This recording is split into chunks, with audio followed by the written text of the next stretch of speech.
नमस्कार दोस्तों, पुष्प राधे चैनल में आप सभी लोगों का स्वागत है। कैसे हैं आप लोग?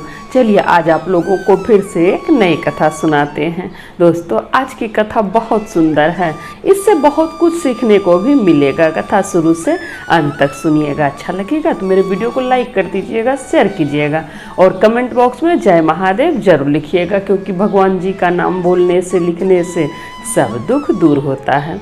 और कथा के अंत में हम कुछ भाई बहन का नाम लेंगे और उनके लिए महादेव जी से प्रार्थना करेंगे।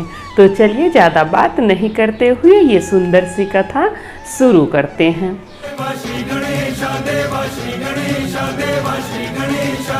किसी गांव में एक सेठ जी रहते थे। सेठ जी के साथ मुनीम जी भी रहते थे। सेठ जी का काम का देखरेख मुनीम जी ही करते थे।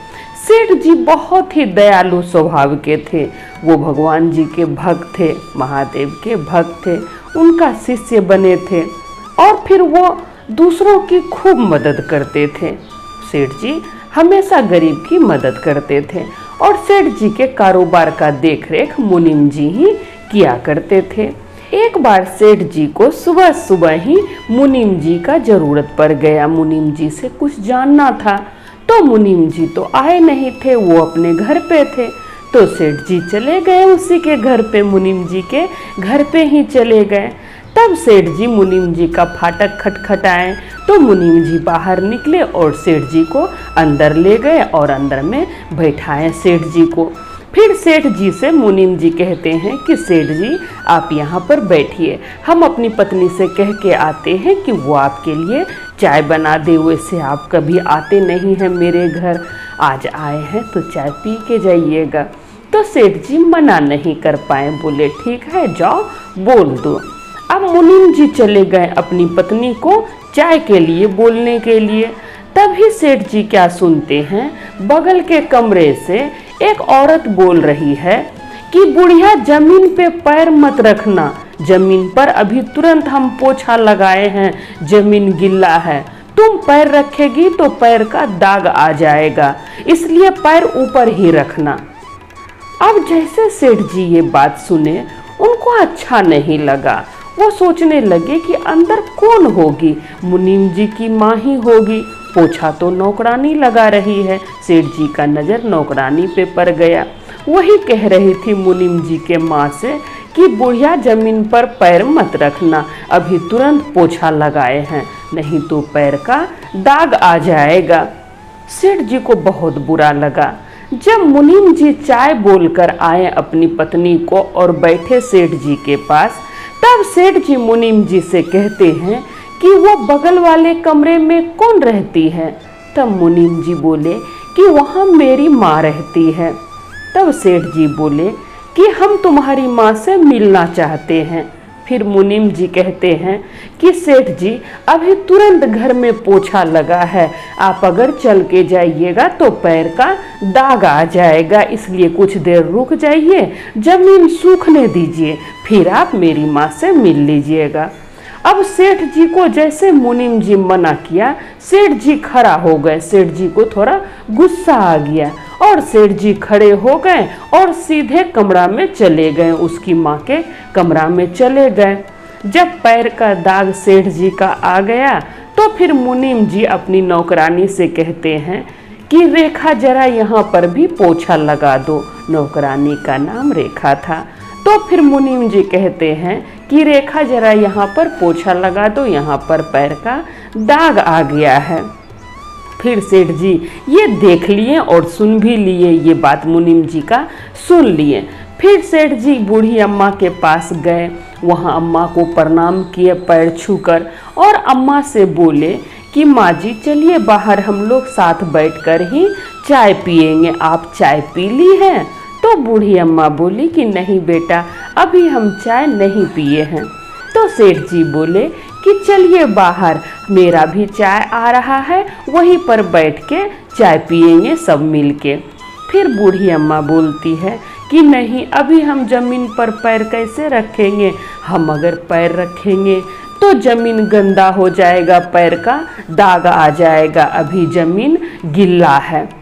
अब सेठ जी जैसे ये बात सुने तो सेठ जी मुनीम जी से कहते हैं कि मुनीम जी बुढ़िया का चाय यहीं पर लाके दे दो, बुढ़िया यहीं पर चाय पिएगी।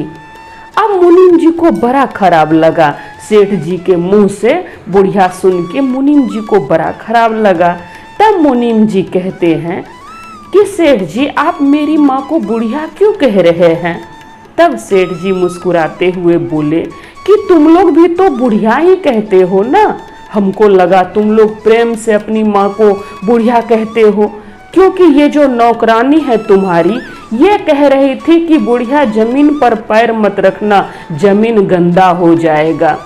इसको उतना बोलने का साहस तो नहीं हो सकता है, ये तुम्हारे घर की नौकरानी है और तुम्हारी माँ से कहती है कि बुढ़िया जमीन पर पैर मत रखना, पोछा लगाए हैं जमीन गंदा हो जाएगा। तो जाहिर सी बात है तुम लोग भी अपनी माँ को बुढ़िया ही कहते होगे, तभी तो ये बुढ़िया कह रही है, ये नौकरानी तुम्हारी माँ को बुढ़िया कह रही है और तुम चुपचाप सुन रहे हो। ये तो पहली बार तो सुना नहीं होगा, ये बार बार कहती होगी, तुम लोग भी कहता होगा, तभी तो ये नौकरानी कह रही है, नहीं तो मालिक की माँ को कौन बुढ़िया कह सकता है। तुम तो नौकरानी का मालिक हो, फिर नौकरानी तुम्हारी माँ को बुढ़िया कैसे बोली, तुम भी बोलते होगे। अब सेठ जी की बातों को सुनकर मुनीम जी को बड़ा शर्मिंदगी महसूस हुआ, मुनीम जी को बड़ा शर्मिंदगी महसूस हुआ और मुनीम जी अपना नज़र नीचे झुका लिए। तब सेठ जी कहते हैं कि तुमको अपना बचपन याद है, जब तुम्हारी माँ तुम्हारे लिए पोछा लगाती थी, तुम बिस्तर पे रहता था, जमीन पर उतरना चाहता था तो तुम्हारी माँ कहती थी रुको, अभी जमीन पर मत उतरना, जमीन गंदा है, पहले हम पोछा लगा देते हैं फिर तुम जमीन पर खेलना। और तुम्हारी माँ पोछा लगाती थी फिर तुम जमीन पर खेलता था। जब तुम्हारे पैर का दाग उखड़ता था, जब तुम्हारे पैर का छाप उखड़ता था तो उस छाप को देख देख कर, उस दाग को देख देख कर तुम्हारी माँ खुश हुआ करती थी। वो दिन कैसे तुम भूल गया। तब मुनीम जी को भी याद आया कि मुनीम जी जब छोटा थे तो सच में उसकी माँ पोछा लगाती थी, तभी उसको जमीन पर चलने देती थी, मुनीम जी आगे आगे भागते थे और उसकी माँ पीछे पीछे उसको पकड़ने के लिए दौड़ती थी, उसको खिलाती थी साफ जगह पर, साफ जमीन पर। अब मुनीम जी को बहुत शर्मिंदगी महसूस हुआ। तब सेठ जी से मुनीम जी बोले कि सेठ जी हमको माफ़ कर दीजिए, अब हम ऐसा गलती कभी नहीं करेंगे। तब सेठ जी कहते हैं मुनीम जी से कि मुनीम जी माफ़ी ही मांगना है तो अपनी माँ से माफ़ी मांगो, अपनी माँ से माफ़ी मांगो जो तुमको पाल पोस के बड़ा की। आज तुमको माँ कहने में शर्मिंदगी लगता है, तुम अपनी माँ को बुढ़िया कहते हो। तुम्हारी माँ को कितना दुख लगता होगा जब तुम उसको बुढ़िया कहते होगे।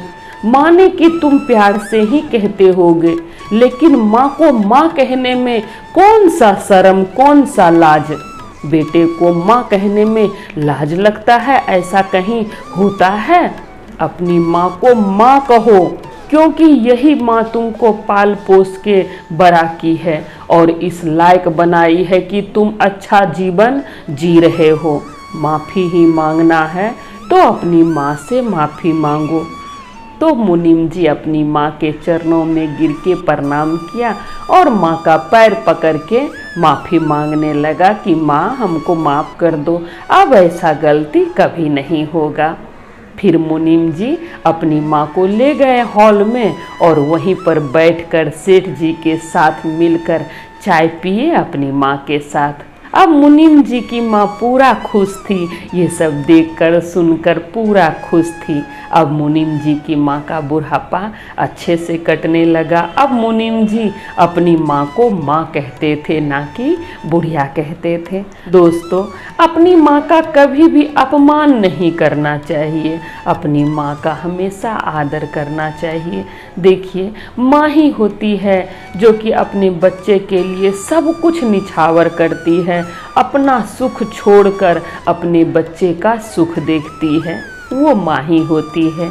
इसलिए माता पिता को कभी भी दुख नहीं देना चाहिए, उनकी सदैव आदर करनी चाहिए। और वैसे ही इंसान से परमात्मा भी खुश होते हैं। जिसके घर में बुजुर्ग खुश रहते हैं, माता पिता खुश रहते हैं, उससे परमात्मा भी खुश रहते हैं। तो आशा करते हैं ये कथा आप लोगों को अच्छा लगा होगा। जैसा कि हम बोले थे, कथा के अंत में कुछ भाई बहन का नाम लेंगे और उनके लिए महादेव जी से प्रार्थना करेंगे। तो पहला नाम है संजू देवी का, जो कि गोपालगंज से हैं। वो लिखती हैं, गुरु बहन आपका चर्चा बहुत अच्छा लगता है। मेरा नाम संजू देवी है, हम गोपालगंज से हैं। मेरा नाम जरूर लेना, आपके चरणों में बार बार प्रणाम। तो संजू देवी जी, आप मेरा वीडियो देखती हैं, इसके लिए बहुत बहुत आभार। महादेव आपको खूब खुश रखे, आपकी जो भी मनोकामना हो महादेव वो सब पूरी करे। अगला कमेंट है उत्तम कुमार जी का, जो कि भीखमपुर से हैं। वो लिखते हैं, हर हर महादेव, नमः शिवाय नमः शिवाय। दीदी आपको भी मेरा प्रणाम। दीदी मैं बिहार से हूँ, मेरा घर भीखमपुर 84 है।